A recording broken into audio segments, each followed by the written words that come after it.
தமிழர்கள் ஹிந்தியை எதிர்ப்பதற்கு பதிலாக இந்த யுக்தியை பயன்படுத்த வேண்டுமென நாம் தமிழர் கட்சி தலைமை ஒருங்கிணைப்பாளர் சீமான் புதிய அறிவுரைகளை வழங்கியுள்ளார். அது குறித்த காணொலியை இந்த பதிவில் பார்க்கலாம். நாம் ஏன் இந்தி ஒழிக என்று முழக்கமிடணும்? தமிழ் வாழ்க. இன்னொருவன் தாய்மொழியை ஒழிப்பதல்ல என் வேலை. என் தாய்மொழியை அழிவில் இருந்து மீட்பதே என் வேலை. அதை காப்பதே என் கடமை.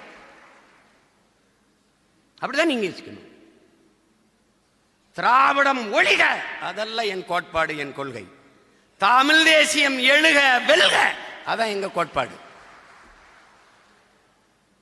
இவன் எப்படியாவது தோற்க வேண்டும் என்று நீ போராடாதே, நீ எப்படியாவது வெல்ல வேண்டும் என்று போராடு. இதுதான் உன்னுடைய நிலைப்பாடாக இருக்க வேண்டும், கோட்பாடாக இருக்க வேண்டும்.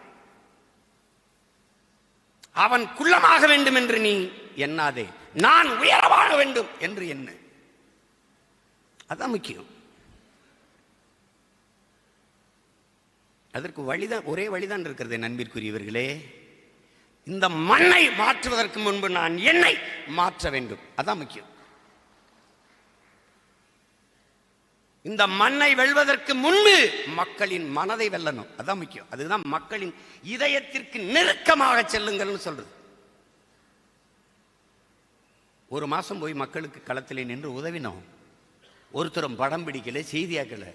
அதை பத்தி கவலைப்பட என் தம்பி எல்லாம் சொல்லுவாங்க அப்படின்னு. அவர்கள் விளம்பரத்திற்கு வேலை செய்கிறார்கள். நாம் இதை விரும்பி செய்கிறோம். யாருக்கு செய்கிறோம்? அக்காவிற்கு, தங்கைக்கு, தம்பிக்கு, அப்பாவுக்கு, பெரியப்பாவுக்கு, சித்தப்பாவுக்கு, தாத்தாவுக்கு, பாட்டிக்கு. இது நம் கடமை. இங்க எல்லாம் சொன்னாங்க, என் தங்கச்சி இளவஞ்சி கூட அந்த ஆணுக்கு பெண்ணுக்கு சமமாக 50 20 தொகுதி. இதில் ஒரு பெருமையும் அல்ல, நம் பிறவி கடமை என்பதை நீங்க புரிஞ்சுக்கணும். இதெல்லாம் பெருமையில அவனோட கடமை.